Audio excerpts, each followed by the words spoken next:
Nunca olvidaré el instante en que me di cuenta de que aquellos ojos enormes estaban abiertos, mirándome fijamente a través de la oscuridad.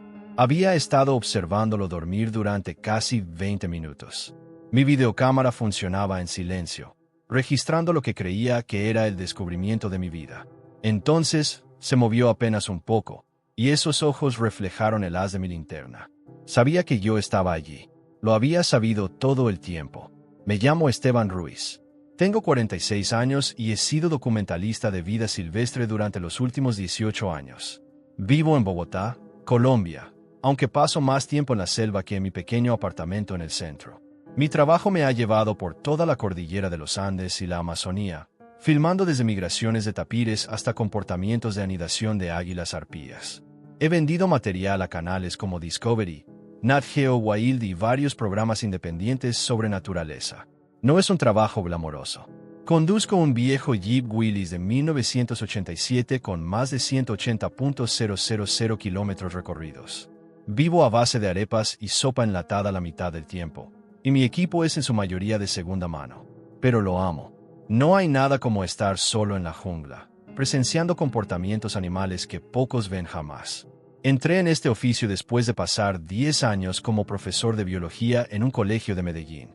El sueldo era estable, los beneficios buenos, pero sentía que me moría por dentro, enseñando de libros sobre ecosistemas que rara vez experimentaba yo mismo.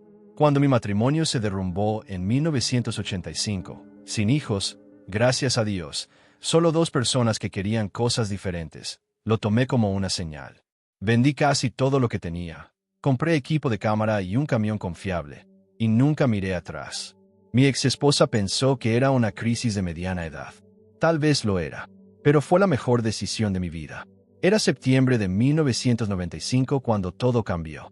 Me contrataron en una pequeña productora de Medellín llamada Producciones Selváticas Andinas para filmar osos de anteojos en el Parque Nacional Natural Farallones de Cali, en el suroeste de Colombia. La tarea era sencilla: documentar el comportamiento alimenticio mientras los osos se preparaban para el periodo de inactividad. Querían footage mostrando cómo engordan antes de la temporada seca, sus patrones de forrajeo, interacciones entre individuos. Buen material, pago decente, $2.500 por 2 semanas de trabajo, más gastos, y la oportunidad de pasar tiempo en una de las selvas más hermosas del país. Llegué al parque a principios de septiembre. Obtuve mi permiso de filmación en la estación de guardabosques y conduje mi Jeep lo más lejos posible por el camino forestal 25 antes de que se volviera intransitable. Desde allí, caminé 8 kilómetros hacia el interior de la selva, con mi equipo de cámara y equipo de campamento cargado en una mochila de marco externo que pesaba cerca de 60 libras. Mi campamento base estaba en un pequeño claro cerca del río Cali, una buena fuente de agua con muchos arbustos de valla cerca que atraían a los osos. Mi instalación era simple pero efectiva: una carpa para 2 personas de la marca North Face, una estufa de propano Coleman, una nevera con comida para una semana que colgaba de un árbol lejos del campamento cada noche, y mi equipo de filmación. El equipo era mi orgullo, aunque estaba envejeciendo. Una Sony Handycam CCR81 para tomas móviles. Una Panasonic AG455 más profesional para footage de mejor calidad cuando podía armar un trípode. Baterías extras, un cargador solar que apenas funcionaba y unas 30 cintas VHS etiquetadas con cuidado y guardadas en bolsas impermeables. También llevaba una cámara Nikon FM2 de 35 mm para fotos fijas, un grabador de casete portátil para notas de audio, mapas topográficos del área, una brújula y mi fiel linterna Maglite. En 1995, esto era equipo de vanguardia para un documentalista independiente con presupuesto limitado. Sin celulares, sin GPS, sin cámaras digitales, solo película, cinta y mucha paciencia. La primera semana salió mejor de lo esperado. Documenté 3 osos de anteojos diferentes, 2 machos y una hembra, y obtuve footage excelente de su comportamiento alimenticio. La cosecha de bayas era excepcional ese año, y los osos la aprovechaban al máximo. Los filmé deshojando ramas meticulosamente, con sus patas diestras seleccionando las frutas más maduras. Capturé tomas de ellos cavando en troncos podridos en busca de larvas, atrapando peces en el río, incluso una secuencia memorable de un oso joven trepando torpemente un árbol para alcanzar un panal de abejas. Al 7º día, tenía casi suficiente material para la productora. Me sentía bien, realizado, listo para regresar unos días antes y editar en mi apartamento. Fue entonces cuando encontré las huellas. Había estado siguiendo un sendero de animales por una quebrada empinada, a unos 2 kilómetros del campamento, con mi Handycam lista por si encontraba fauna. El sendero estaba muy usado. Veía huellas frescas de venados, excrementos de tapires, incluso rasguños de jaguar en un tronco. Pero cerca de un cruce de río donde el suelo era barro blando, encontré algo que me detuvo en seco. Huellas enormes. Tenían forma de pies humanos, pero imposibles de tan grandes. Me arrodillé, saqué mi cinta métrica, siempre llevaba una para documentar huellas animales, y medí con cuidado. 43 centímetros de largo desde el talón hasta la punta, 18 centímetros de ancho en la bola del pie.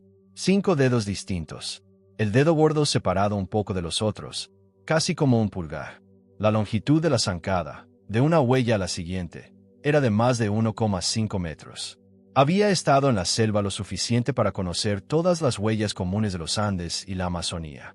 Estas no coincidían con nada de mi experiencia.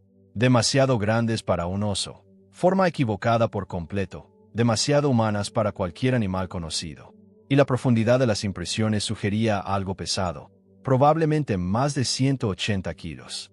Me senté sobre mis talones, mirando esas huellas, con la mente a mil. Había oído las historias, por supuesto.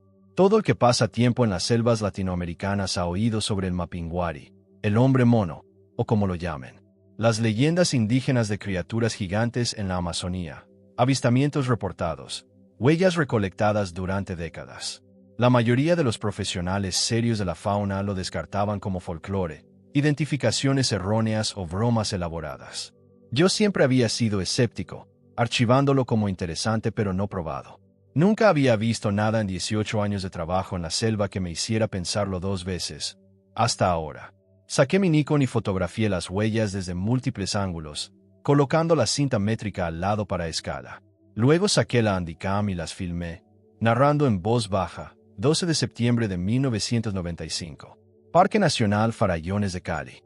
Huellas desconocidas de aproximadamente 43 centímetros de largo. Apariencia humanoide. Longitud de zancada aproximadamente 1,5 a 1,7 metros.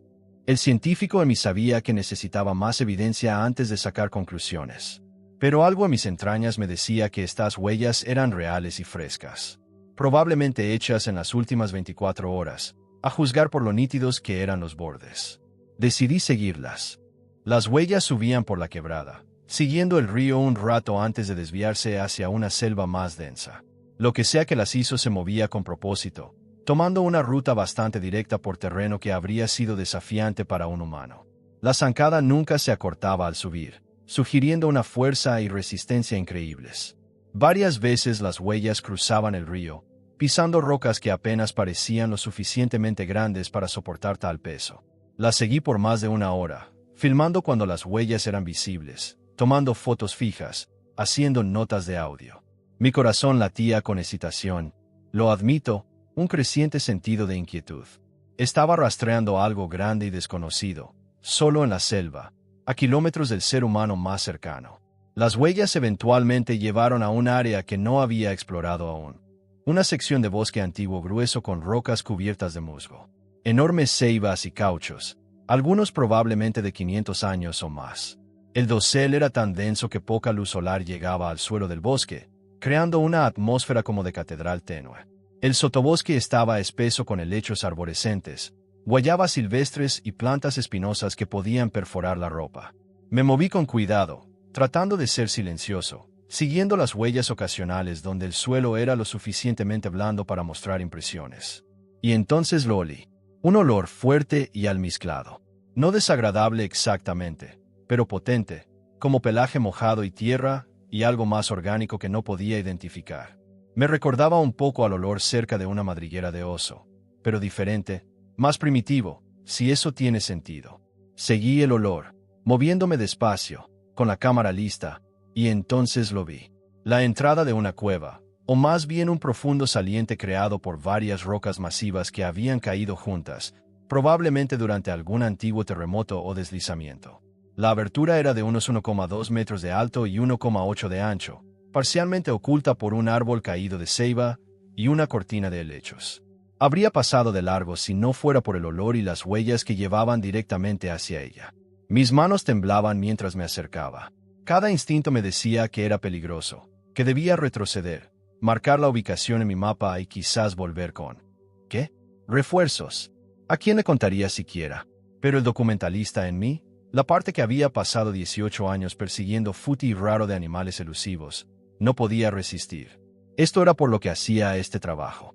Por momentos como este, cuando tropiezas con algo extraordinario, algo que podría reescribir lo que creemos saber sobre el mundo natural. Saqué mi Maglite, el modelo pesado de 4 baterías que podía servir como arma si era necesario, y la apunté hacia la abertura. El haz reveló un interior sorprendentemente seco, quizás de 3,6 metros de profundidad y 2,4 de ancho. El piso estaba cubierto de lo que parecía material de cama, hierba seca, hojas, tiras de corteza de ceiba, incluso musgo, todo arreglado en una estera gruesa contra la pared trasera. Parecía casi deliberadamente construido, como un nido, y durmiendo en ese nido estaba una criatura. Mi aliento se detuvo en la garganta. Era masiva, fácilmente de 2,1 metros de largo, incluso acurrucada de lado. El cuerpo estaba cubierto de pelo grueso, rojizo marrón. No exactamente pelaje, sino más como cabello áspero, más largo en algunos lugares que en otros. Los hombros eran increíblemente anchos, los brazos gruesos con músculo.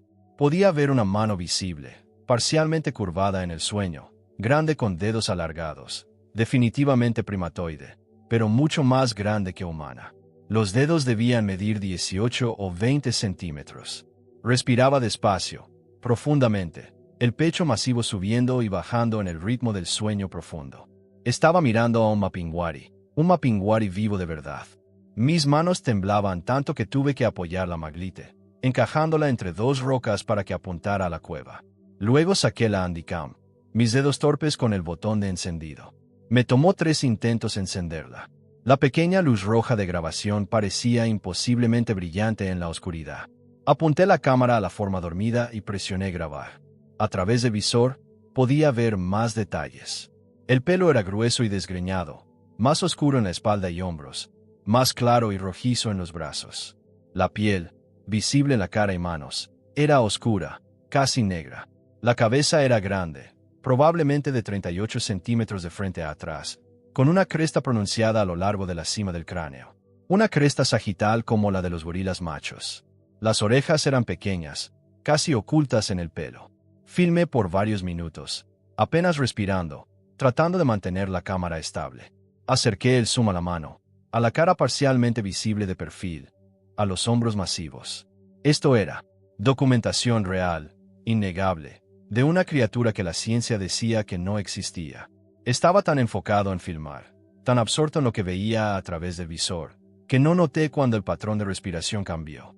No noté cuando esas respiraciones lentas y profundas se volvieron más superficiales, más alertas. No lo noté hasta que se movió. La criatura se giró, rodando ligeramente hacia mí. Y entonces vi los ojos. Se abrieron despacio, reflejando el haz de mi linterna con un brillo ámbar dorado. Ojos grandes, mucho más grandes que humanos, en una cara que era tanto simiesca como extrañamente expresiva. Una ceja pesada, nariz plana con fosas nasales anchas, una boca que parecía casi humana en forma, pero más grande, rodeada de pelo oscuro que enmarcaba los rasgos. Los ojos me miraban directamente, sin parpadear, inteligentes, conscientes. Mi sangre se heló. Nos quedamos así por varios segundos que parecieron horas. Yo congelado en la entrada de la cueva, cámara aún grabando en mis manos temblorosas, haz de linterna iluminando esos ojos. La criatura acostada allí, mirándome con una intensidad que dejaba claro que no era un animal tonto. Había inteligencia allí, comprensión, conciencia. Entonces se sentó. El movimiento fue fluido, controlado, no agresivo, pero deliberado. Al levantarse a posición sentada, me di cuenta de cuán masiva era realmente esta cosa. Incluso sentada, su cabeza casi tocaba el techo de la cueva, que debía ser de al menos 2 metros de alto. Los hombros eran imposibles de anchos, al menos 90 centímetros de lado a lado. El pecho era profundo y poderoso, cubierto de ese pelo grueso rojizo marrón. Los brazos eran largos, alcanzando más allá de donde estarían las rodillas al pararse, con manos masivas que probablemente podían aplastar huesos con facilidad. La cara era algo que nunca olvidaré. No era del todo simia, no del todo humana, algo intermedio. Los rasgos eran pesados, primitivos, pero los ojos tenían una inteligencia que solo había visto en grandes simios y humanos, quizás más que en muchos humanos. Inclinó la cabeza ligeramente, estudiándome de la misma manera en que yo lo había estudiado momentos antes. Entonces emitió un sonido, bajo y retumbante, entre un gruñido y un resoplido. No amenazante exactamente, pero claramente comunicativo. Estaba diciendo algo, aunque no pudiera entender el lenguaje. Lo siento, me oí susurrar, con la voz quebrada. No quise molestarte. Solo, no sabía que estabas aquí. Los ojos de la criatura se entrecerraron ligeramente, la cabeza inclinándose un poco más. Tuve la impresión inquietante y distinta de que me entendía. No las palabras quizás, pero el tono, la intención. Me estaba evaluando, decidiendo qué hacer con este humano que había invadido su hogar. Lo había filmado mientras dormía, violado su privacidad de la manera más fundamental. Despacio, muy despacio, bajé la cámara. Aunque no la apagué, la cinta seguía rodando, capturando audios y no otra cosa. Quería mostrar que no era una amenaza, que respetaba su espacio. Me voy ahora, dije en voz baja, dando un paso cuidadoso hacia atrás hacia la entrada. Siento haberte despertado. La criatura miró, pero no se movió. Solo se quedó allí sentada, esos ojos ámbar rastreando cada uno de mis movimientos. Ese pecho masivo subiendo y bajando con respiraciones calmadas y medidas. Di otro paso atrás, luego otro. Mi pie se enganchó en una raíz, y tropecé ligeramente, sujetándome contra la roca. Los ojos de la criatura siguieron el movimiento, pero aún no avanzó, no mostró agresión. Cuando finalmente salí de la entrada de la cueva, cuando estuve afuera en la luz filtrada de la selva otra vez, quise correr. Cada fibra de mi ser me gritaba que huyera lo más rápido posible, pero me forcé a caminar, a moverme despacio y deliberadamente, no queriendo activar ningún instinto de persecución que la criatura pudiera tener.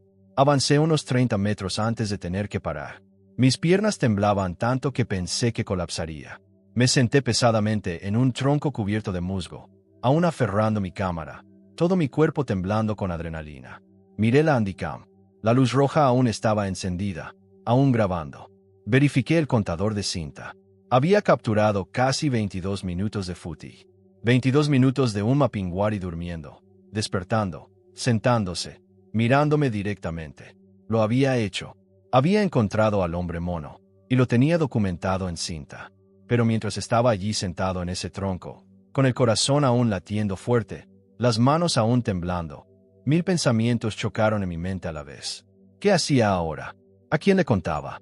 La productora esperaba footage de osos, no esto. Si mostraba esto a alguien, mi vida cambiaría por completo. Sería famoso o tildado de fraude. No habría término medio. Y había algo más. Algo que me molestaba más que la fama potencial o el ridículo. Esa criatura me había dejado filmarla. Se había despertado. Había sabido que estaba allí, probablemente desde el momento en que me acerqué a la cueva, y había elegido no atacar, no ahuyentarme de inmediato. Simplemente me había observado, me había dejado ir. ¿Por qué? Curiosidad, falta de miedo, o entendía de alguna manera que no pretendía daño. Me quedé allí casi una hora, tratando de procesar lo que acababa de pasar, tratando de decidir qué hacer después. La cinta en mi cámara era evidencia física, pero también una violación. Había documentado algo privado, algo que claramente quería permanecer oculto de los ojos humanos. Las implicaciones éticas eran abrumadoras. Como documentalista, siempre había operado bajo ciertos principios: impacto mínimo, respeto al sujeto, verdad en la representación. Pero esto era diferente. Esto no era solo otro animal. Era algo que podría ser lo suficientemente inteligente para tener derechos, para merecer privacidad, para ser más que solo un sujeto de curiosidad humana. Finalmente, me puse de pie, con las piernas aún inestables pero funcionales. Miré hacia atrás, hacia donde sabía que estaba la cueva, oculta detrás de los helechos y esa ceiba caída. No podía ver la entrada desde allí, pero sabía exactamente dónde estaba. La ubicación estaba grabada en mi memoria. Tomé una decisión. Volvería al campamento. Pensaría en esto con cuidado y regresaría a esa cueva. pero no con una cámara. La próxima vez vendría a observar, a tratar de entender. Si esta criatura era real, y ahora sabía sin duda que lo era, entonces merecía más que solo ser filmada y expuesta al mundo. Merecía ser comprendida. No dormí esa noche, ni un solo minuto. Me quedé acostado en mi carpa, mirando el techo de nylon, mi mente reproduciendo esos momentos en la cueva una y otra vez. La forma en que esos ojos ámbar se habían abierto, la inteligencia detrás de ellos, la elección deliberada de no hacerme daño. Cada vez que cerraba los ojos, veía a esa cara, parte simio, parte humana, parte algo enteramente propio. La handicam estaba al lado de mi saco de dormir. La cinta dentro contenía evidencia que cambiaría todo. 22 minutos que podrían reescribir la historia natural, hacerme famoso, lanzar 1000 expediciones a estas montañas, o hacerme parecer un tonto que había caído en una broma elaborada o sufrido algún tipo de alucinación inducida por la selva. Pero sabía lo que había visto. Sabía que era real. Alrededor de las 3 de la mañana, finalmente renuncié al sueño y salí gateando de la carpa. La noche era fría, probablemente en los bajos 10 grados Celsius, y perfectamente clara. Las estrellas eran brillantes, la Vía Láctea visible como una banda luminosa a través del cielo. Construí la fogata más por comodidad que por calor, y me senté en un tronco con una taza de café instantáneo, tratando de descifrar qué demonios se suponía que debía hacer. Las preguntas éticas seguían girando en mi mente. Como documentalista, mi trabajo era capturar y compartir el comportamiento de la vida silvestre con el mundo. Educación, conservación, construir aprecio por el mundo natural. Ese era todo el punto de lo que hacía. Pero esto se sentía diferente. Esta criatura, lo que fuera, había logrado evitar la detección humana por quién sabe cuánto tiempo. Había elegido el aislamiento, la invisibilidad. ¿Tenía yo el derecho de exponerla? Pensé lo que pasaría si liberaba el footage, el circo mediático, las expediciones, los cazadores, los criptozoólogos, los curiosos. Esta selva estaría invadida en semanas. Y esa criatura, viviendo pacíficamente en su cueva, nunca tendría paso otra vez. Podría ser expulsada de su hogar, o peor, capturada, estudiada, convertida en un espécimen.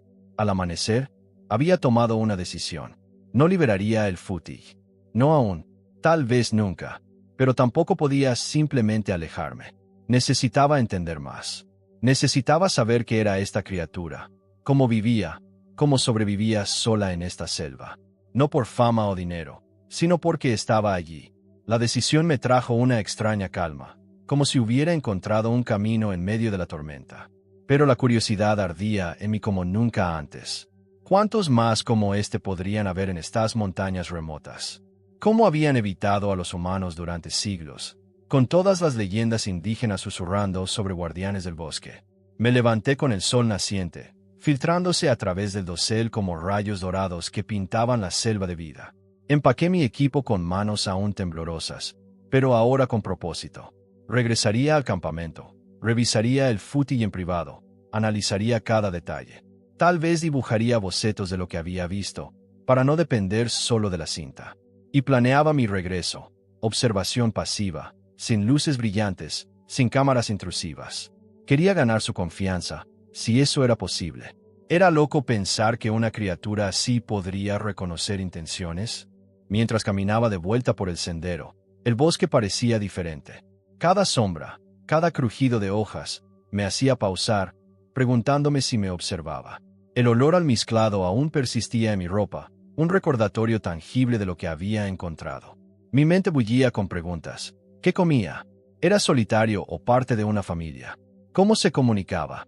Las leyendas hablaban de gritos que helaban la sangre en la noche, de figuras que desaparecían en la niebla. ¿Era esto el origen de esas historias? Llegué al campamento al mediodía, exhausto pero electrificado. Monté la cámara en el trípode y rebobiné la cinta. Ver el footage en la pequeña pantalla LCD fue surrealista. Allí estaba, el nido, la forma durmiente, el despertar lento, esos ojos ámbar perforando la lente. Cada frame era más nítido de lo que recordaba, cada detalle más convincente. No era un disfraz, no una ilusión. Era real. Pasé la tarde transcribiendo notas, midiendo proporciones basadas en el footage. Estimé su peso en al menos 300 kilos, su altura de pie en más de 2,5 metros.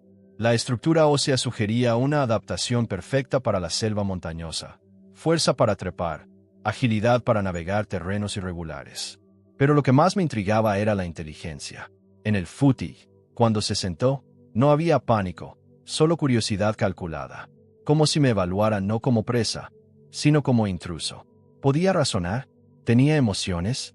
Estas preguntas me mantenían despierto, pero ahora con excitación en lugar de miedo. Al atardecer, preparé una cena simple, arroz con frijoles de mi reserva, pero apenas comí. Mi mente estaba en la cueva. Decidí que regresaría al día siguiente, armado solo con binoculares y un cuaderno. Observaría desde lejos, notando patrones de movimiento, hábitos. Si se movía, lo seguiría discretamente. Quería mapear su territorio, entender su rol en el ecosistema. ¿Era un depredador apex o un omnívoro oportunista como los osos? Las leyendas amazónicas hablaban del mapinguari como protector del bosque, devorando a los que talaban árboles sin respeto. ¿Era mito o había verdad en ello? La noche cayó con una lluvia ligera, el sonido de gotas en la carpa como un tamborileo constante. Intenté dormir, pero los sueños vinieron fragmentados. Ojos ámbar en la oscuridad, gruñidos ecoando en la selva, huellas que llevaban a abismos infinitos. Me desperté antes del amanecer, sudando pese al frío. Empaqué lo esencial: binoculares, cuaderno, agua, algo de fruta para no dejar rastro. Dejé la cámara en el campamento, una decisión que pesaba pero se sentía correcta. Caminé de vuelta a la cueva con el corazón acelerado. El bosque vivo con sonidos matutinos, pájaros cantando, monos aullando en la distancia. Cada paso aumentaba la anticipación. ¿Estaría aún allí? ¿Me esperaría? Al acercarme, el olor almizclado regresó, más fuerte con la humedad de la lluvia. Me escondí detrás de un árbol caído, a unos 20 metros, y esperé. Pasaron horas. El sol subió, filtrándose en rayos moteados. Entonces, movimiento. La criatura emergió lentamente de la cueva, estirándose con una gracia que desmentía su tamaño. Se paró erguida, midiendo fácilmente 2,7 metros. Su pelo brillaba bajo la luz, rojizo como la tierra arcillosa de los Andes. Miró alrededor, olfateando el aire. ¿Podía olerme? Mi pulso se aceleró. Caminó hacia el río, sus pasos silenciosos pese al peso. La seguí a distancia, fascinado. Forrajeaba vallas, cavaba raíces, incluso atrapó un pez con una rapidez impresionante. Sus movimientos eran eficientes, inteligentes, seleccionaba las mejores frutas, evitaba plantas tóxicas. Observé todo el día, tomando notas furiosas. Al atardecer, regresó a la cueva, pero no antes de mirar directamente hacia mi escondite. Nuestros ojos se encontraron por un segundo. No huyó, no atacó, solo un reconocimiento mutuo. Regresé al campamento aturdido, la curiosidad ardiendo más fuerte. Esto era solo el comienzo. Necesitaba más tiempo, más observaciones. Pero ¿cuánto tiempo antes de que algo cambiara? ¿Antes de que decidiera que yo era una amenaza?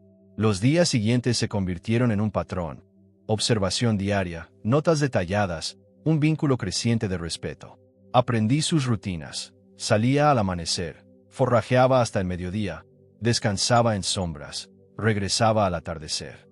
Una vez, vi cómo evitaba un grupo de excursionistas lejanos, desapareciendo en la maleza como un fantasma. Su sigilo era sobrenatural, pero la curiosidad me impulsaba a acercarme más. Una tarde, dejé una ofrenda, frutas frescas cerca de la cueva. Al día siguiente, habían desaparecido. ¿Aceptación? ¿O solo oportunismo? La tensión crecía. Sabía que no podía mantener esto en secreto para siempre. La productora esperaba mi regreso. Pero exponerlo, no, aún no. Necesitaba entender su mundo, su soledad. Había más. Una noche, oí un grito lejano, un aullido que helaba la sangre, respondido por otro. Una llamada. Mi corazón latió con posibilidad. ¿Una familia? ¿Una manada? La curiosidad me consumía, empujándome a explorar más profundo. Pero con la curiosidad venía el peligro. Una tormenta azotó la selva, inundando senderos, derribando árboles. Regresé a la cueva bajo lluvia torrencial, preocupado. La encontré vacía. Huellas frescas llevaban hacia las montañas más altas. ¿Huyendo o buscando refugio? Decidí seguir, empapado, el terreno traicionero. Horas después, en una ladera resbaladiza, encontré un nuevo refugio, una grieta en la roca, más grande, con múltiples nidos. Y allí, no uno, sino dos. Una hembra más pequeña, acurrucada con lo que parecía un juvenil. Mi aliento se cortó. Una familia. Me escondí, observando. La criatura que conocía, el macho, regresó con comida, raíces, frutas, incluso un armadillo. Compartieron, en silencio pero con gestos tiernos. El juvenil jugaba, trepando sobre el macho, quien lo toleraba con paciencia. Inteligencia social, vínculo familiar. Esto cambiaba todo. No eran bestias solitarias, eran una especie con estructura. Pero entonces, el macho miró hacia mí, gruñendo bajo. Me había detectado. Retrocedí despacio, corazón en la garganta. No me persiguió, pero el mensaje era claro. Has visto suficiente. Regresé al campamento, mente en torbellino. Ahora, la ética pesaba más. Exponerlo significaría destrucción. Científicos, turistas, cazadores furtivos. La selva colombiana ya sufría con deforestación. Esto aceleraría el caos. Pero el conocimiento, ¿podía guardarlo? Pasé noches debatiendo, el fútil quemando un agujero en mi conciencia. Finalmente, una decisión borraría la cinta. Observaría, aprendería, pero protegería su secreto. Sería su guardián silencioso. Sin embargo, el destino intervino. Una patrulla de guardabosques encontró mi campamento, preguntando por mi permiso extendido. Mencioné casualmente huellas inusuales. Sus ojos se iluminaron con leyendas locales. El guardián del bosque, dijeron. Muchos lo han visto, pocos viven para contarlo. Compartieron historias de avistamientos, desapariciones. Mi curiosidad se avivó. ¿Era parte de una red mayor? Decidí quedarme más tiempo, explorando áreas remotas. En las semanas siguientes, encontré más evidencia.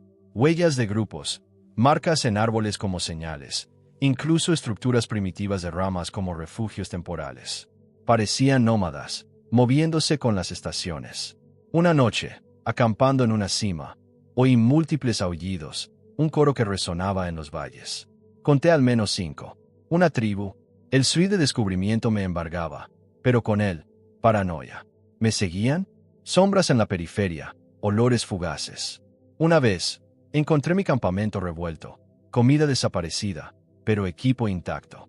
Curiosidad recíproca. La tensión culminó en una confrontación. Regresando a la cueva original, encontré al macho esperándome afuera, erguido, imponente. No agresivo, pero firme. Emitió una serie de gruñidos, gestos con las manos. ¿Comunicación? Respondí con voz calmada, manos abiertas. Nos miramos, un puente entre mundos. Entonces, se alejó, desapareciendo en la selva. Un adiós, o una advertencia. De vuelta en Bogotá meses después, el footy borrado, mis notas ocultas. La productora quedó satisfecha con el material de osos. Pero yo cambié. La curiosidad nunca se apagó. Sueño con regresar, aprender más. ¿Qué secretos guardan? ¿Somos intrusos en su mundo? La selva llama, y un día, responderé. Y yo era posiblemente la única persona en el mundo que sabía de su existencia.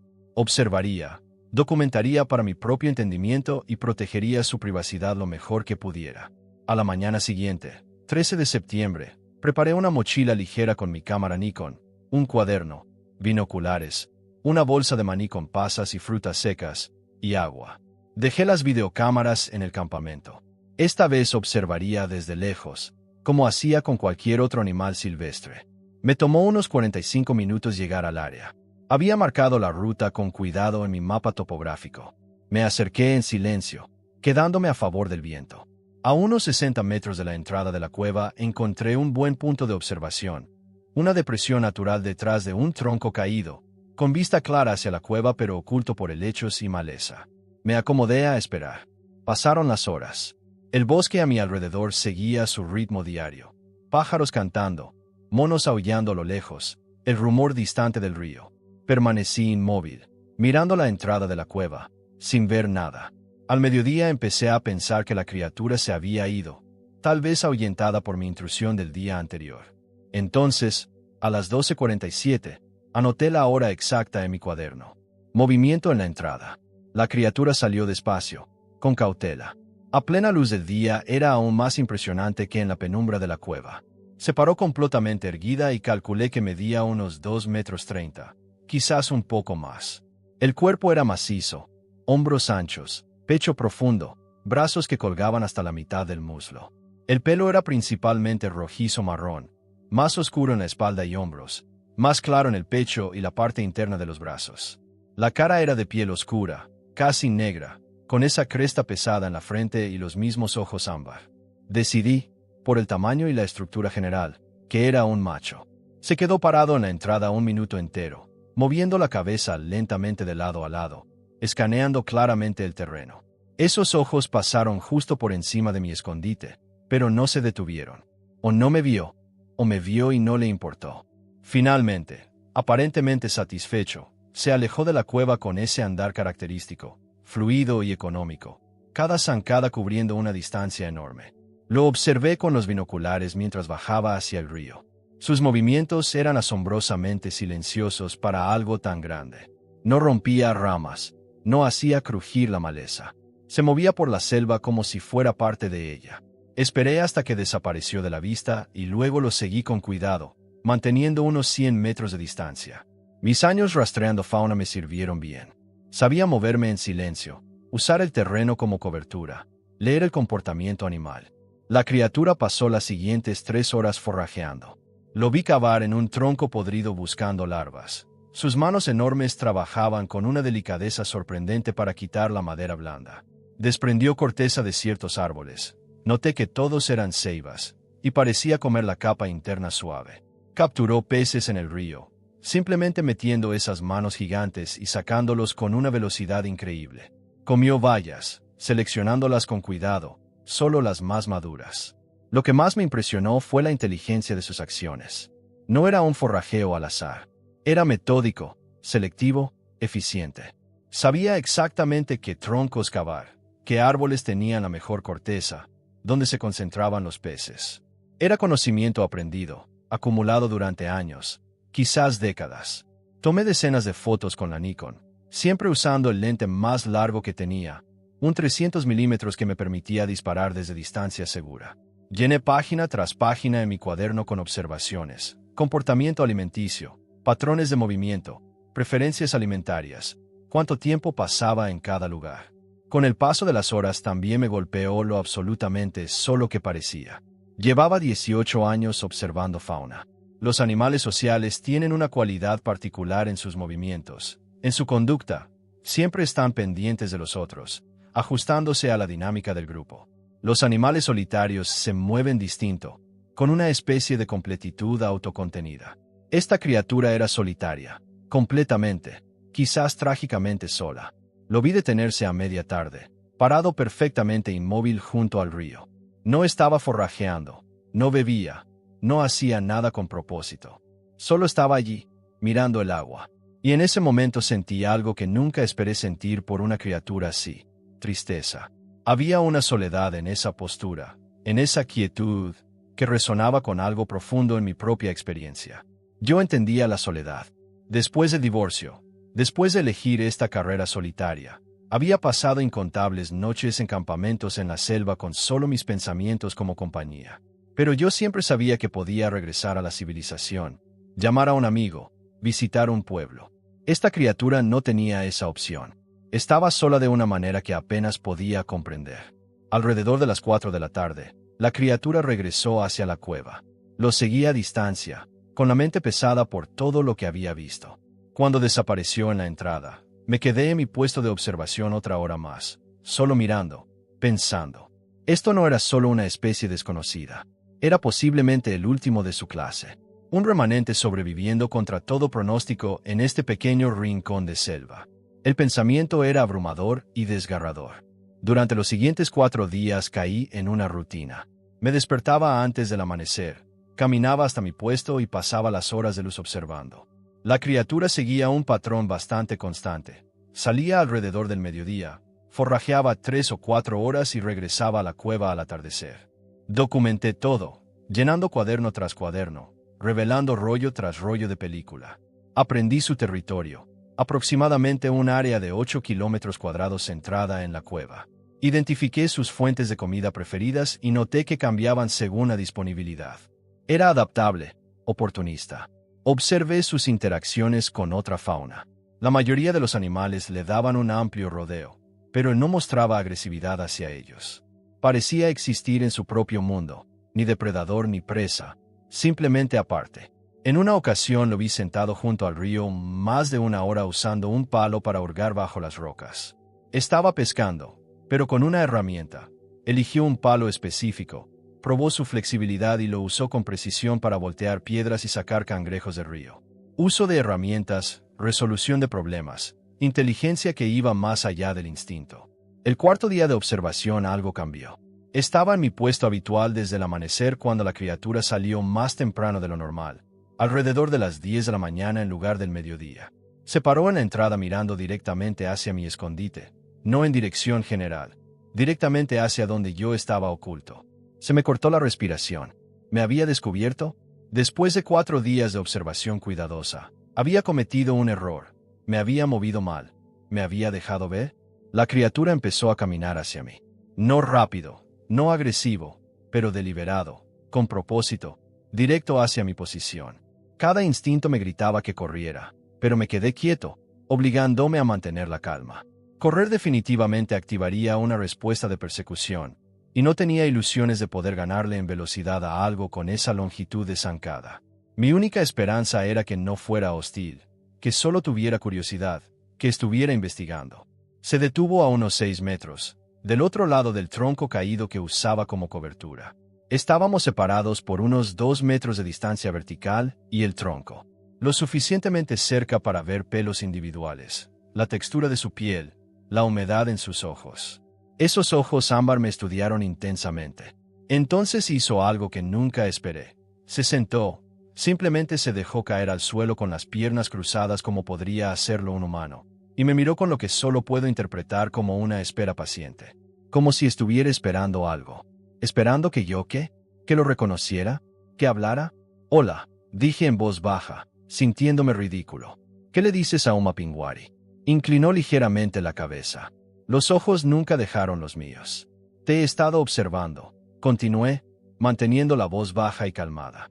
Perdona si te molesta. Solo estoy tratando de entender, tratando de aprender sobre ti. Emitió un sonido suave, entre gruñido y resoplido, no amenazante, casi como un reconocimiento. Nos quedamos allí unos 10 o 15 minutos solo mirándonos. Fue una de las experiencias más extrañas de mi vida. Esa comunicación silenciosa con una criatura que no debería existir, que no podía explicar, que demostraba niveles de inteligencia y conciencia que desafiaban todo lo que creía saber. Lo que más me impactó fue la expresión en esos ojos. No cansancio animal ni agresión. Algo más complejo, algo que parecía curiosidad, interés, o quizás reconocimiento. Un ser inteligente reconociendo a otro. Finalmente se levantó, me miró una vez más. Esos ojos ámbar indescifrables. Luego se dio la vuelta y regresó hacia su cueva con el mismo andar fluido, desapareciendo en la entrada. Me quedé allí mucho rato después, tratando de procesar lo que acababa de pasar. Había sabido que estaba allí, probablemente desde el principio. Me había dejado observar, me había dejado aprender. Y hoy lo había dejado claro. Estaba consciente de mí, aceptaba mi presencia, pero en sus términos. Esto no era depredador y presa. Ni siquiera investigador y sujeto. Era algo completamente distinto. Era comunicación, entendimiento, respeto mutuo. Esa tarde en el campamento me senté junto a la fogata y revisé todas mis notas, todas mis fotos. Había documentado 5 días de comportamiento. Tenía fotografías que mostraban uso de herramientas, resolución de problemas, estrategias complejas de forrajeo. Tenía evidencia de inteligencia, de conciencia, de una criatura viviendo en completa aislamiento en estas montañas. Y cuanto más aprendía, más preguntas tenía. ¿Cuánto tiempo llevaba aquí? ¿Estaba realmente solo? ¿O era un territorio enorme? ¿Cómo sobrevivía a los inviernos? ¿Cuál era su esperanza de vida? ¿Era joven, de mediana edad?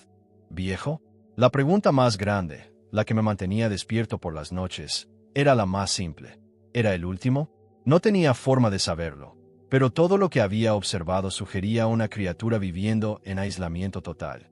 Ninguna marca territorial, más allá de su propio uso del área. Ninguna vocalización. Era silencioso, salvo ese sonido suave que había hecho cuando nos sentamos juntos. Ninguna evidencia de estructura social o interacción con otros de su especie. Si estaba solo, verdaderamente solo, entonces lo que estaba presenciando era algo precioso y frágil. Una ventana a una existencia que se extinguía, el capítulo final de una historia que podría terminar con él. El dilema ético me golpeaba aún más fuerte ahora. La ciencia exigía documentación, pruebas, revisión por pares. Pero, ¿de qué serviría exponer a esta criatura al mundo? No era una población reproductiva que necesitara protección. Era un individuo viviendo en paz, sin molestar a nadie. Exponerlos solo traería caos y disrupción a sus últimos años. Porque cada vez estaba más convencido de que eran sus últimos años. No sé cómo lo sabía. Tal vez algo en su forma de moverse. Una ligera rigidez por las mañanas. Los pelos grises que había notado mezclados en el rojizo marrón alrededor de su cara. No era joven, y si estaba realmente solo, no habría descendencia, no habría continuación. Era un final. Esa noche, acostado en mi carpa, me hice una promesa a mí mismo y a él. Me quedaría otra semana. Aprendería todo lo que pudiera. Documentaría su existencia en mis notas y fotografías, no para publicar, sino para preservar, para que algún día alguien supiera que había vivido, que había existido, inteligente y consciente en estas montañas. Y cuando me fuera, me llevaría su secreto conmigo. Protegería su soledad el tiempo que le quedara. Era lo mínimo que podía hacer por una criatura que me había mostrado tanta paciencia, tanta confianza, tanta gracia notable frente a la intrusión humana. El último de su especie merecía eso. La segunda semana trajo lluvias torrenciales. No la llovizna suave típica de los Andes, sino aguaceros constantes que convirtieron el suelo de la selva en un lodazal y duplicaron el ancho del río. Reforcé mi carpa con estacas extras y una lona, pero el agua igual se colaba, empapando mi saco de dormir y dejando todo húmedo y miserable. La mayoría de los documentalistas habrían recogido todo e irse. Las condiciones eran terribles para filmar, peligrosas para caminar y generalmente desagradables para acampar. Pero yo me quedé, en parte porque había comprometido otra semana de observación, pero sobre todo porque tenía curiosidad por ver cómo la criatura manejaba este clima. La mañana del 18 de septiembre, sexto día desde que lo encontré, me dirigí al puesto de observación bajo un diluvio. Me empapé en minutos a pesar de mi impermeable amarillo Gore-Tex, que ya había visto mejores días. Mis botas chapoteaban a cada paso y el agua me goteaba desde la gorra a los ojos. Cuando llegué al lugar habitual, me acomodé detrás del tronco caído, saqué los binoculares y esperé. La lluvia tamborileaba constante sobre las hojas, creando un ruido blanco que dificultaba oír cualquier otra cosa. La criatura salió de su cueva alrededor de las 11, más temprano que su aparición habitual del mediodía. Se quedó un largo rato en la entrada mirando hacia arriba, hacia la lluvia, y luego simplemente salió. Sin vacilar, sin intentar quedarse seco ni buscar refugio. Caminó bajo el aguacero como si no fuera nada. Lo vi moverse por el terreno resbaladizo con una seguridad asombrosa, donde yo luchaba por mantener el equilibrio en las pendientes lodadas. Se movía con total confianza, esos pies grandes encontrando apoyo donde yo habría rodado. Se dirigió hacia el río crecido y sentí una punzada de preocupación. El agua corría rápida y alta, peligrosa incluso para alguien de su tamaño. Pero no intentó cruzarlo. En vez de eso, subió corriente arriba hasta donde el río se dividía alrededor de una gran roca, creando un remanso más calmado al resguardo de la piedra. El agua allí era más tranquila. Se metió hasta las rodillas y simplemente se quedó parado, dejando que la lluvia y el agua del río lo lavaran. Al principio pensé que estaba pescando buscando algo, pero al observarlo con los binoculares me di cuenta de que se estaba bañando. Sus manos recorrían su cuerpo, pasaban por el pelo, limpiándose metódicamente. Era tan deliberado, tan intencional, tan humano en su propósito. Nunca había leído documentación sobre comportamiento de aseo en un mapinguari. Esto era significativo. Mostraba autoconciencia, higiene, comprensión de la limpieza que iba más allá del instinto animal. Deseé con todas mis fuerzas haber traído la cámara, pero la lluvia la habría arruinado de todos modos. Se bañó unos 20 minutos, luego salió del río y se sacudió vigorosamente, el agua volando en todas direcciones. Incluso desde 60 metros pude ver el rocío. Después se sentó en un lugar relativamente seco bajo una enorme ceiba antigua, protegido un poco por su copa densa, y empezó a asearse con más cuidado. Pasaba los dedos por el pelo, deshacía nudos, examinaba sus manos y pies. La atención al detalle era notable. No era un aseo inconsciente como un gato lamiéndose el pelaje.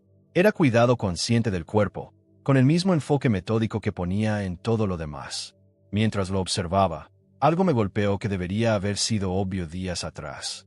Esta criatura tenía que ser vieja, no anciana, no imposiblemente longeva, pero definitivamente no joven. Los pelos grises en su cara se veían más marcados cuando estaba mojado. La forma de moverse, aunque aún poderosa y controlada, tenía una cautela que sugería articulaciones que habían visto décadas de uso.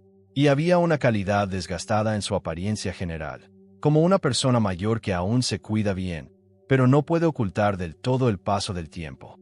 Lo había estado pensando como algo atemporal, sin edad, solo el Mapinguari. Pero era un individuo con historia, con años a sus espaldas. Basado en lo que sabía de la longevidad de grandes simios y humanos, estimé que probablemente tenía 60 o 70 años, quizás más. Lo suficientemente viejo como para que su soledad adquiriera una dimensión aún más triste. Había vivido toda su vida solo en estas montañas.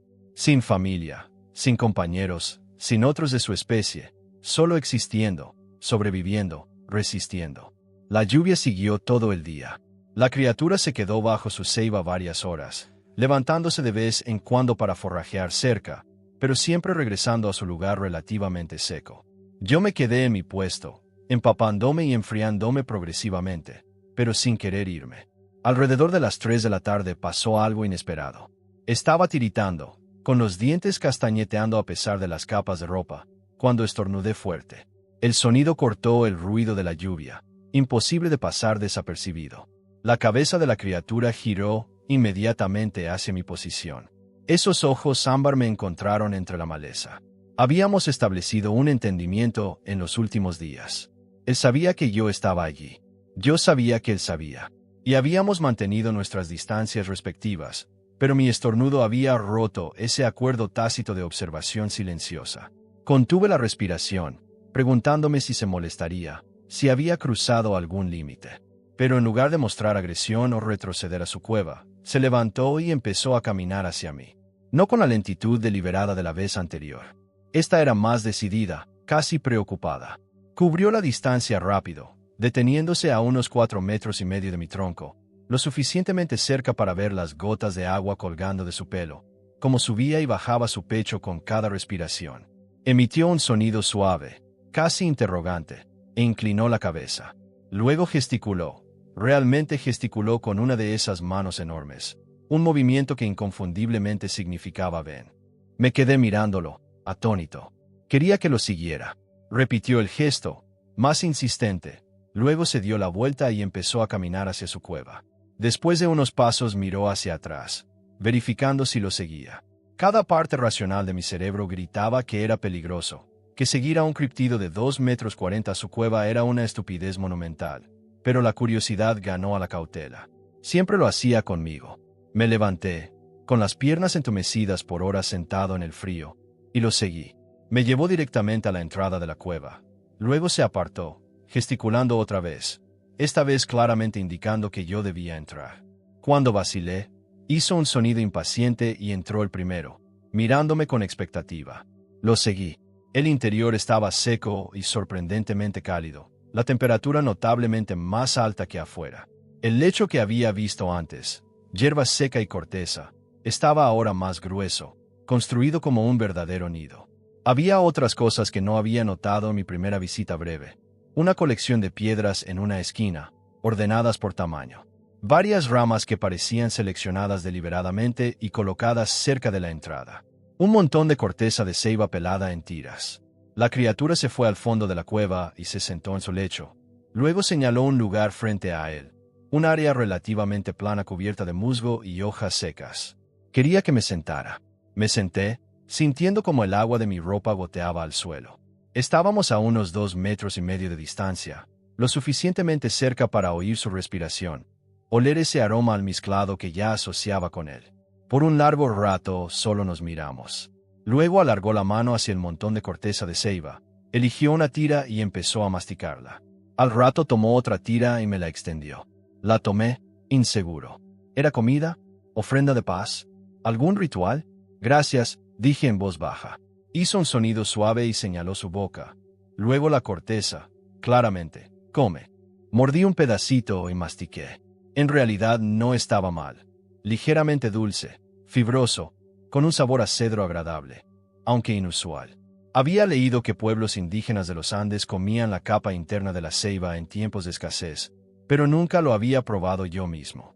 Nos quedamos allí en la cueva más de una hora, resguardados de la lluvia, masticando de vez en cuando corteza de ceiba, sobre todo simplemente estando. Suena raro describirlo, pero se sentía compañero, como sentarse con un viejo amigo que no necesita conversación para sentirse conectado. Noté más detalles del interior de la cueva mientras mis ojos se acostumbraban. Había marcas de arañazos en una pared, líneas deliberadas agrupadas, marcas de conteo, un calendario de algún tipo. Había un hueco en la roca cerca del lecho donde se había acumulado agua, creando una pila natural, y metido en una grieta al fondo, algo que parecía haber sido una herramienta en algún momento. Una piedra con un borde desgastado por el uso. Esto no era solo un refugio. Era un hogar. Un espacio ocupado y modificado durante mucho tiempo, quizás años, quizás décadas. ¿Cuánto tiempo llevas viviendo aquí?, pregunté, sabiendo que no podía responder, pero necesitando decirlo en voz alta. ¿Cuántos años has pasado en esta cueva solo? Inclinó la cabeza al oír mi voz, esos ojos ámbar estudiando mi cara. Luego alargó la mano lentamente, con cuidado, y tocó mi chaqueta. Su dedo recorrió la tela mojada, luego pasó a mi cara, tocando mi barba empapada con una suavidad sorprendente. Me quedé muy quieto, con el corazón latiendo fuerte. Era la primera vez que me tocaba realmente. Su dedo estaba cálido, la piel áspera, pero no desagradable. Me estaba examinando de la misma manera que yo lo había examinado a él. Curioso, cuidadoso, tratando de entender. Después de un momento, retiró la mano y emitió un sonido, una vocalización grave y retumbante que me vibró en el pecho. No era exactamente lenguaje, pero se sentía como comunicación, como si estuviera diciendo algo importante, aunque yo no pudiera entender las palabras. Ojalá pudiera hablar contigo, dije en voz baja. De verdad hablar. Hacerte preguntas, entender tus respuestas. Eres tan inteligente, tan consciente. Mereces más que esto. Estar solo, ser el último. Sus ojos parecieron contener algo ante esas palabras. Tristeza, reconocimiento. O estaba proyectando emociones humanas en una cara que en realidad no podía leer del todo. Nos quedamos sentados juntos hasta que la lluvia empezó a amainar. El tamborileo sobre las rocas afuera se suavizó hasta convertirse en un golpeteo suave. Finalmente, supe que tenía que regresar a mi campamento antes de que oscureciera. Me puse de pie, con las articulaciones protestando después de estar tanto tiempo quieto. Gracias, dije, señalando alrededor de la cueva, por compartir tu hogar, por confiar en mí. Él también se levantó y me acompañó hasta la entrada. Cuando salía la luz que se desvanecía, volvió a hacer ese sonido suave, el que parecía un reconocimiento o tal vez una despedida. Miré hacia atrás y lo vi parado en la boca de su cueva. Sentí una ola abrumadora de emoción. Esta criatura magnífica, este último remanente de algo antiguo y misterioso, había elegido compartir un pedazo de su vida conmigo. Me había mostrado bondad, hospitalidad, confianza. Volveré mañana, le dije, si te parece bien. No respondió. Solo me observó mientras me adentraba en la selva, rumbo a mi campamento. Esa noche, sentado junto a la fogata intentando secar mi ropa, no podía dejar de pensar en esas horas en la cueva, en la gentileza que había mostrado, en cómo me había invitado a resguardarme de la lluvia fría, en la corteza de ceiba que había compartido. Ya no era solo tolerancia, era algo que se acercaba a la amistad. Y esas marcas de arañazos en la pared de la cueva, esas rayas de conteo, ¿qué estaban contando? ¿Días? ¿Estaciones? ¿Años de soledad? Saqué mi cuaderno e intenté dibujar lo que había visto. Intenté capturar el diseño de la cueva, la ubicación de los objetos, esas marcas en la pared. Pero mis dibujos eran torpes, insuficientes. Algunas cosas no se podían capturar en bocetos ni siquiera en fotografías. Algunas cosas solo se podían vivir. La lluvia paró en algún momento después de la medianoche, y la selva se llenó del sonido del agua goteando de las hojas, corriendo por los troncos, formando riachuelos que bajaban por la ladera. Me quedé acostado en mi carpa, escuchando, pensando en la criatura en su cueva, preguntándome si dormía tranquilo o si la soledad lo mantenía despierto como a veces me mantenía a mí. La mañana siguiente amaneció clara y fría, uno de esos días brillantes de primavera andina que llegan después de una tormenta. Todo brillaba con humedad, y el aire olía limpio y fresco. Preparé café, comí avena instantánea y armé mi mochila diaria. Pero esta vez incluí algo extra. Una barra de chocolate que tenía en mis provisiones y una linternita pequeña que pensé que podría interesarle. Regalos. Le estaba llevando regalos. Se sentía correcto. Él había compartido su hogar, su comida, su confianza. Yo quería corresponder de alguna manera, mostrarle que entendía la importancia de lo que me había ofrecido. Cuando llegué al área de observación, ya estaba afuera, sentado en una roca plana cerca de la entrada de su cueva, aparentemente disfrutando del sol. Al verme acercarme, esta vez no escondido, sino caminando abiertamente por la selva, no pareció sorprendido. Me detuve a unos 6 metros y levanté la barra de chocolate. «Te traje algo», dije. «No sé si te va a gustar, pero...». Se levantó y se acercó, curioso. Desenvolví la barra y partí un pedazo, extendiéndoselo. Lo tomó con cuidado, lo olió, luego se lo puso en la boca. Sus ojos se abrieron un poco más. Sorpresa, placer. Mascó despacio, pensativo. Luego emitió un sonido que interpreté como positivo. Le di el resto de la barra, que comió con evidente disfrute. Después le mostré la linternita, encendiéndola y apagándola. Sus ojos siguieron el haz con intenso interés. Se la extendí. La tomó con cuidado, su mano enorme empequeñeciendo la linternita.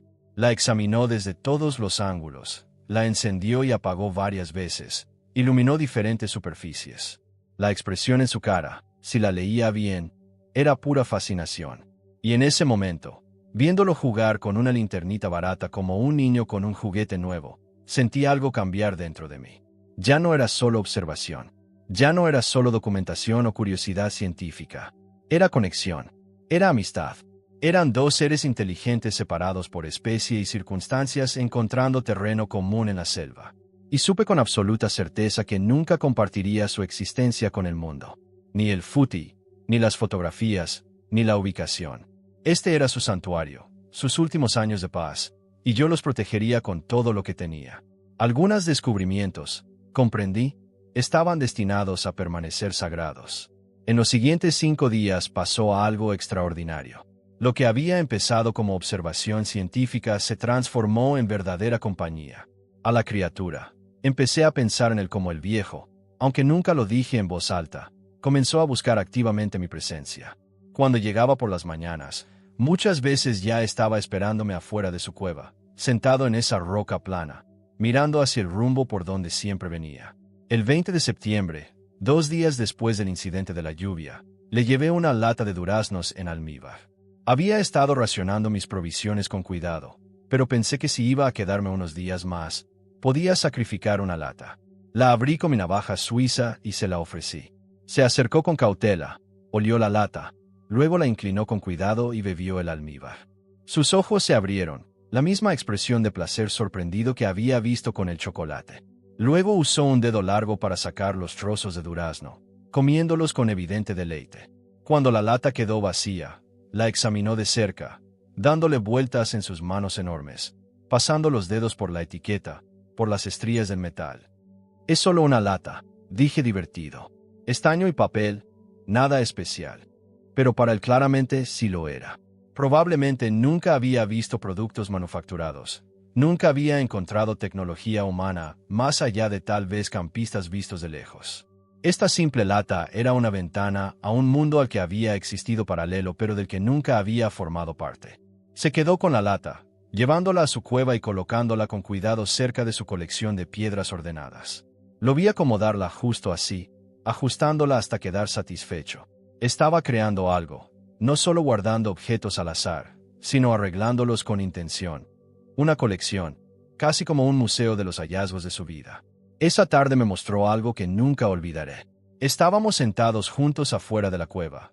Eso se había convertido en nuestra rutina, compartir el espacio sin necesidad de llenarlo de sonidos, cuando de repente se levantó y me indicó que lo siguiera. Me llevó a unos 400 metros de la cueva, a una sección de selva que aún no había explorado. Allí, En un pequeño claro, había un árbol. Una enorme ceiba antigua, probablemente de 400 años, con corteza profundamente surcada y ramas que empezaban a unos 6 metros de altura. Pero lo que llamó mi atención fueron las marcas en el tronco, arañazos profundos, surcos verticales en la corteza, empezando a unos 2,5 metros de altura y bajando hasta 1,5 metros. Eran antiguas. La corteza había empezado a sanar sobre ellas, pero claramente eran deliberadas, y había varios conjuntos a diferentes alturas. ¿Tú hiciste estas?, pregunté, aunque ya sabía la respuesta. El viejo se acercó al árbol y puso su mano contra el conjunto más bajo. Luego estiró el brazo y puso la mano contra uno más alto, y más alto aún, alcanzando a su máxima altura para tocar marcas que estaban casi a 2,40 metros. Me estaba mostrando su crecimiento. Este árbol era su vara de medir, su registro de cómo había cambiado con los años. Las marcas más bajas, medio sanadas y desgastadas, eran de cuando era más pequeño, más joven. Cada conjunto marcaba un punto diferente de su vida. Hice cálculos mentales rápidos. La corteza de ceiba sana lentamente, quizás unos centímetros cada pocos años, según las condiciones. Las marcas más antiguas parecían estar sanando desde hacía 20, quizás 30 años, lo que significaba que había estado viniendo a este árbol, midiéndose, durante décadas. ¿Cuánto tiempo llevas aquí?, pregunté en voz baja, tocando las marcas más antiguas.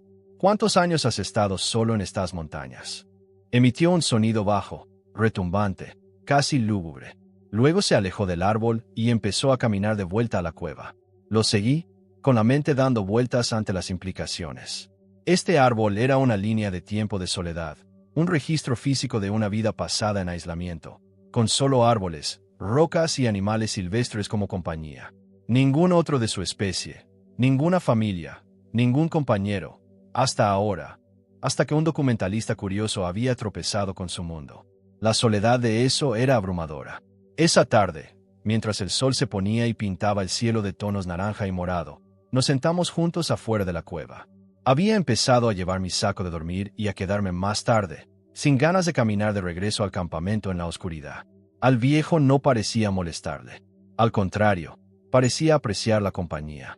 Saqué mi armónica, una vieja Honer Marine Band que llevaba años conmigo, más para entretenerme en asignaciones largas que por otra cosa. Toqué una melodía simple, nada sofisticado, solo unas canciones folclóricas que había aprendido de niño. La reacción del viejo fue inmediata e intensa. Se quedó completamente quieto, concentrado en el sonido, con la cabeza inclinada de esa manera que indicaba atención total. Cuando terminé y bajé la armónica, hizo un sonido suave, casi una petición. Toqué otra melodía, luego otra. Escuchó cada una con la misma atención absorta, emitiendo de vez en cuando sonidos pequeños que podrían haber sido placer o aprecio. ¿Te gusta la música?, pregunté, aunque no era realmente una pregunta. Su respuesta era obvia. Toqué casi una hora, repasando mi repertorio limitado. Cuando finalmente paré, con los labios doloridos por tocar tanto tiempo seguido, el viejo alargó la mano y tocó suavemente la armónica. Se la dejé tomar, y la examinó con cuidado, dándole vueltas, mirando los agujeros, las cubiertas de metal. Luego hizo algo que me dejó impactado. Se la llevó a la boca y sopló por los agujeros. El sonido que salió fue discordante, al azar, pero persistió, probando diferentes formas. Después de unos minutos logró sacar una nota clara. Sus ojos se iluminaron, emoción visible de verdad, y lo intentó de nuevo, sacando otra nota, luego otra. Eso es, lo animé. Ya lo estás agarrando. Solo sopla suave por los agujeros. Trabajó en ello otros 10 minutos, logrando producir una serie de notas individuales, incluso una breve secuencia que casi parecía una melodía. Luego me devolvió la armónica con cuidado, emitiendo un sonido que se sintió como gracias. Puedes quedártela, dije, extendiéndosela de nuevo. Quiero que la tengas. La tomó otra vez, mirándome con esos ojos ámbar, y sentí con certeza que entendía no solo el regalo, sino su significado. No era solo un objeto, era una herramienta para crear belleza, para producir sonido más allá de su propia voz. Le estaba regalando música. Se llevó la armónica a su cueva y la colocó con sus otros tesoros: la linternita, la lata de duraznos, las piedras ordenadas, su colección de maravillas del mundo humano. El 22 de septiembre me desperté en mi campamento con una revelación que me golpeó como un golpe físico. Solo me quedaban 3 días de provisiones. Había estirado la comida todo lo que pude, pero estaba reducido a café instantáneo, un poco de maní con pasas, unos sobres de avena y una lata de sopa. Tendría que irme pronto, caminar hasta mi jeep, manejar hasta el pueblo más cercano a reabastecerme. La idea de irme me llenó de un temor inesperado. No porque fuera a extrañar la selva, volvería, sino porque tendría que dejar al viejo. Tendría que romper esta conexión que habíamos construido, esta amistad que había surgido entre dos seres que no deberían haber podido comunicarse, pero que de alguna manera lo habían hecho. Cuando llegué a la cueva esa mañana, estaba afuera esperándome como siempre, pero algo era diferente. Parecía inquieto, agitado, levantándose y sentándose varias veces, mirándome con lo que interpreté como preocupación. ¿Qué pasa?, pregunté, aunque no esperaba respuesta. Se acercó más. Luego hizo algo que nunca había hecho antes. Alargó la mano y tocó mi mochila, la mochila diaria que siempre llevaba. La pinchó, luego señaló hacia la selva y de vuelta a mi mochila. El significado no era claro, pero la intensidad sí. Estaba tratando de decirme algo. No entiendo, dije impotente. Emitió un sonido frustrado. Luego tomó mi mano con suavidad, a pesar de la fuerza que sabía que tenía, y me levantó. Empezó a caminar, tirando de mí, alejándose de la cueva en una dirección que nunca habíamos tomado juntos. Lo seguí, con el corazón latiendo fuerte por curiosidad y un poco de inquietud. ¿A dónde me llevaba? Caminamos casi 20 minutos, avanzando por selva cada vez más densa. El viejo se movía con propósito, claramente rumbo a un lugar específico. Finalmente salimos a un pequeño claro que nunca había visto. Y allí, dispersos por el claro, había arbustos de mora. Docenas de ellos, cargados de fruta de final de temporada. Más moras de las que había visto en toda la selva. El viejo soltó mi mano y señaló los arbustos, luego a mí. Después empezó a recolectar moras, poniéndolas con cuidado en su palma y extendiéndomelas. La comprensión llegó de golpe. Había notado que me estaba quedando sin comida, probablemente por verme comer poco, racionando mis provisiones, y me estaba mostrando dónde forrajear. Me estaba ayudando a sobrevivir en su selva. Gracias, dije, con la voz cargada de emoción. Muchas gracias. Saqué las bolsas plásticas que usaba para guardar rollos de película, ya vacías, y empecé a llenarlas de moras. El viejo ayudó, eligiendo las frutas más maduras y trayéndomelas. Trabajamos juntos más de 1 hora, y al final tenía suficientes moras para extender mi estadía varios días más. Pero era más que la comida. Era el gesto. Había entendido mi necesidad y había respondido con generosidad. Había compartido sus recursos, su conocimiento de la selva, su hogar conmigo. Ya no era solo tolerancia o curiosidad. Era cuidado activo. Era amistad en su forma más pura. Mientras regresábamos a la cueva, con mis bolsas pesadas de moras, pensé en todo lo que había pasado en las últimas 2 semanas. Había venido aquí a filmar osos de anteojos. Había encontrado algo infinitamente más significativo. No solo prueba de la existencia del Mapinguari, sino prueba de algo más profundo. Prueba de que la inteligencia y la emoción trascendían especies. De que la conexión era posible a través de divisiones aparentemente imposibles. Esa tarde, sentados afuera de la cueva comiendo moras frescas, tomé una decisión. Me quedaría todo el tiempo que duraran mis provisiones. Eventualmente regresaría a mi jeep, pero solo para traer más comida. Luego volvería. Pasaría todo el tiempo posible aquí antes de que el invierno lo hiciera imposible. Porque ya no se trataba solo de observación. Ya no se trataba de documentación o evidencia o curiosidad científica. Se trataba de estar presente para alguien que había estado solo demasiado tiempo. Se trataba de ofrecer compañía a un ser que la merecía pero nunca la había recibido. Saqué mi cuaderno y escribí. 22 de septiembre de 1995. Hoy me di cuenta de que ya no estoy solo observando a un Mapinguari. Estoy visitando a un amigo, y él me está enseñando más sobre bondad y conexión de lo que jamás esperé aprender en una vida estudiando fauna. El viejo me observó escribir, curioso por el bolígrafo y el papel. Le mostré las palabras, sabiendo que no podía leerlas, pero queriendo incluirlo. Tocó la página con suavidad, cuidadoso de no romperla. Luego emitió un sonido suave. Esos somos nosotros, dije, señalando las palabras. Eso es en lo que nos hemos convertido, amigos. Inclinó la cabeza, esos ojos ámbar estudiando mi cara. Luego hizo algo que casi me rompe. Alargó la mano y puso una de sus manos enormes en mi hombro, no agarrando, no reteniendo, solo descansándola allí, un gesto de conexión, de reconocimiento. Nos quedamos así mucho rato, su mano en mi hombro, el sol de la tarde calentándonos a los dos seres de mundos diferentes encontrando terreno común en una cueva en los Andes colombianos. Y entendí en ese momento por qué algunos descubrimientos deben permanecer secretos. Esta amistad, esta conexión, era sagrada. Existía fuera de las reglas normales de la sociedad humana, más allá del alcance de la ciencia, el escrutinio y el escepticismo. Era pura, sin complicaciones de expectativas o juicios. El mundo no necesitaba saber del viejo, pero yo necesitaba conocerlo.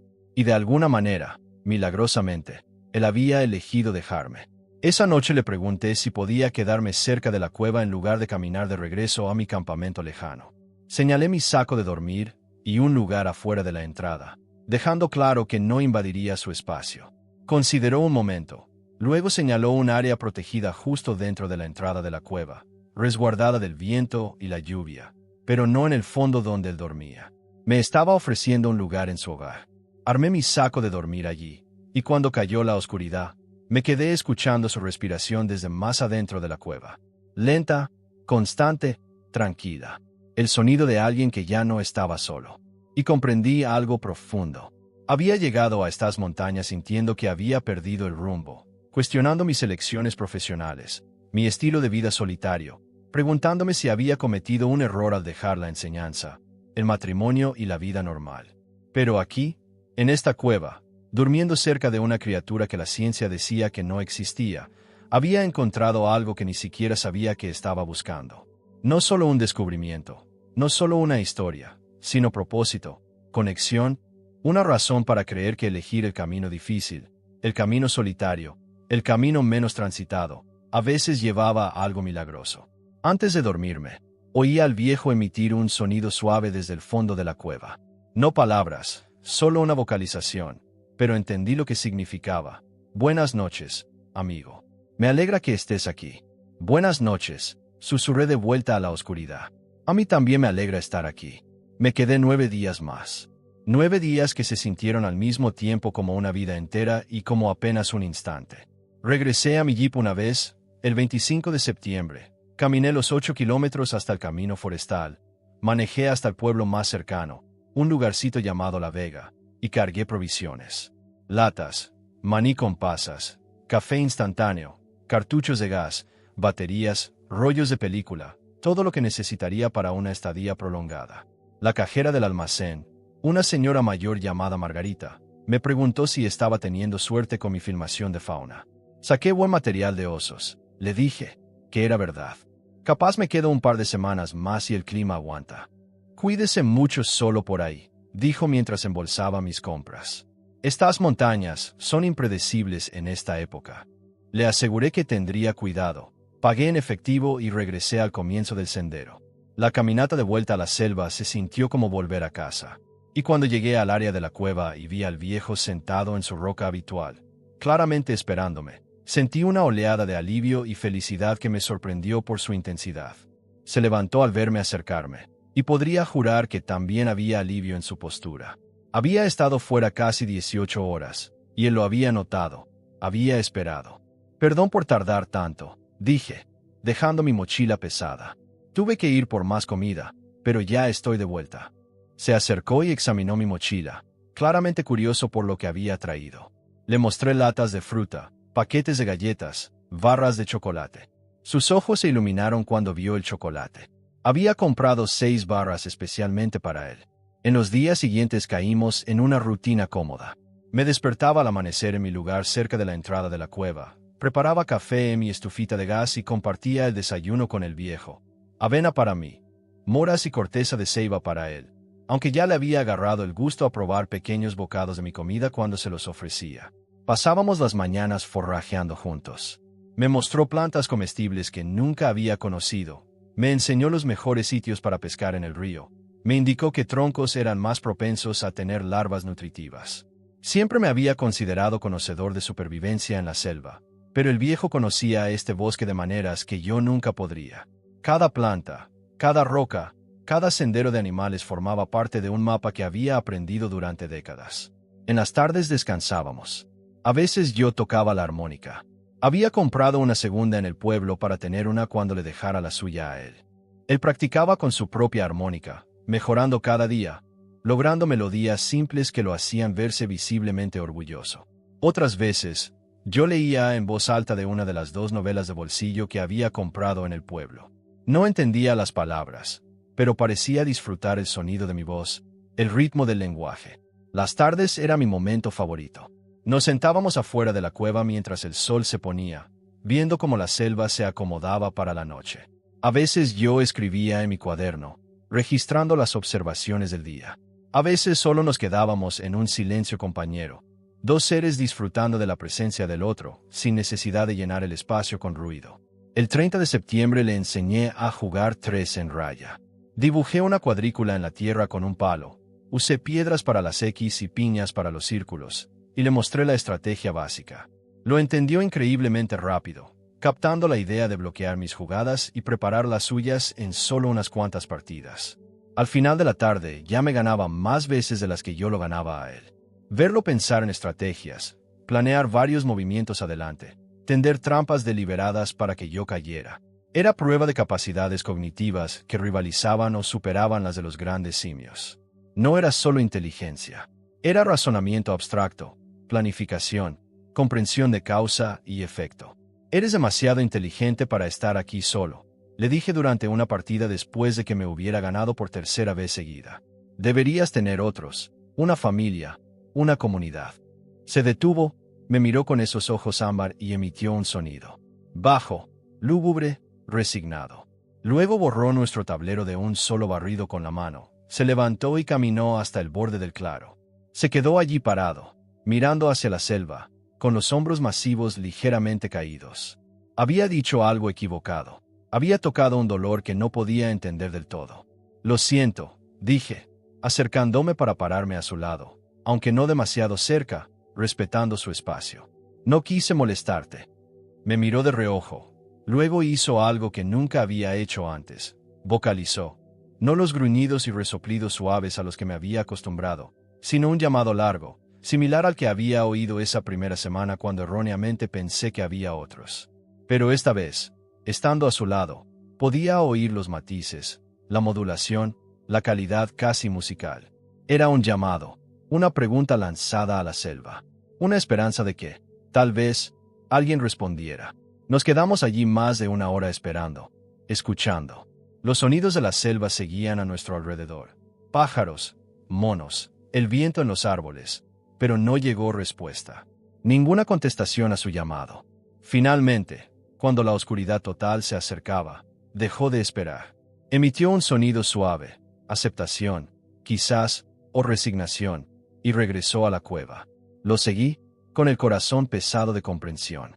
Había estado llamando durante años, quizás décadas, esperando una respuesta que nunca llegaba. Y yo acababa de recordarle esa esperanza interminable, sin respuesta. Esa noche no pude dormir.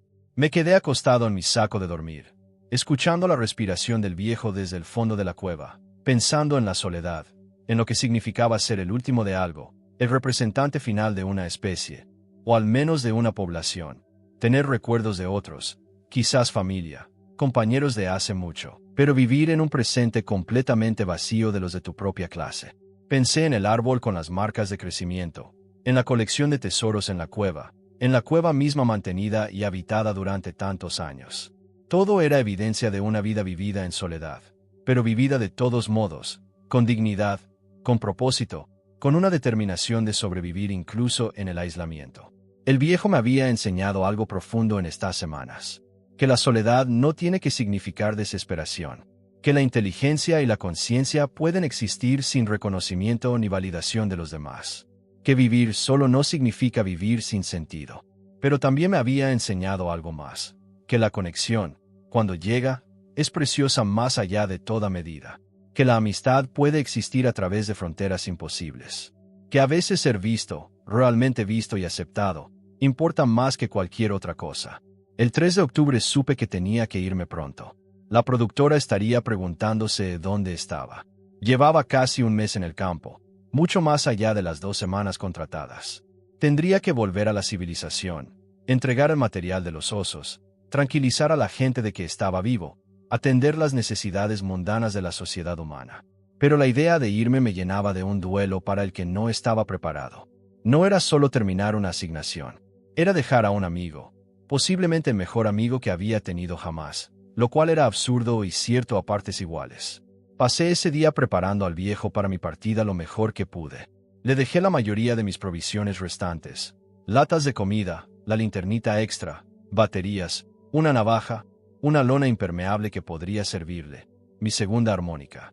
Le mostré cada cosa, le expliqué su uso, me aseguré de que entendiera que eran regalos, no préstamos. Me observó con comprensión. Sabía que me iba. Tal vez siempre lo había sabido. Esa tarde, nuestra última tarde juntos, saqué mi Handycam, la primera vez que llevaba una cámara cerca de él desde aquel día inicial en la cueva. La miró con recelo, pero no se apartó. Quiero grabar algo, le dije. No para nadie más, solo para mí, para recordar esto. Para recordarte. Está bien. Inclinó la cabeza, considerando. Luego emitió un sonido suave que interpreté como permiso. Grabé unos 10 minutos. No fui sensacionalista de un criptido, sino documentación simple de un amigo. El viejo sentado en su roca mirando el atardecer. El viejo tocando una melodía simple en su armónica, algo parecido a una canción folclórica. El viejo mirando directamente a la cámara. Esos ojos ámbar conteniendo más sabiduría y tristeza de la que jamás podría describir adecuadamente. Luego dejé la cámara y nos sentamos juntos una última vez, viendo cómo las estrellas aparecían en el cielo que se oscurecía. Mañana tengo que irme, dije en voz baja, de vuelta a mi mundo.